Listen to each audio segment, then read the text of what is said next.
హిజ్కియా తెలుసుకున్నది ఏంటో తెలుసా?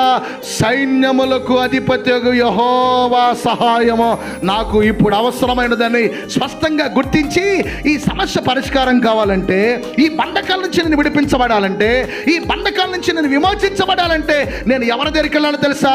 సృష్టికర్త అయిన సమస్తమును చేయగలిగిన దేవుని దగ్గరకు వెళ్ళాలని హిజ్కియా పరిశుద్ధమైన మందిరానికి వచ్చి ఏం చేస్తాడో తెలుసా? అతడు ప్రార్థన చేస్తూ ఉన్నాడు. స్తోత్రం చెప్పండి. శబ్దం గట్టిగా హల్లెలూయా. దేవుని సన్నిధిలో మోకరించి చేస్తా ఉన్నాడు. ఇదిగో ఇశ్రాయేలు దేవా, అద్భుతాలు చేయవాడా, అద్వితీయ దేవా, ఆశ్చర్య కార్యాలు జరిగించు తండ్రి, ఇదిగో నీ దృష్టి మా మీద ఉంచయ్యా, మమ్మల్ని చూడయ్యా, మా పట్ల కార్యాలు చేయనాయనా. ఒక రాజు ప్రార్థన చేస్తున్నాడు.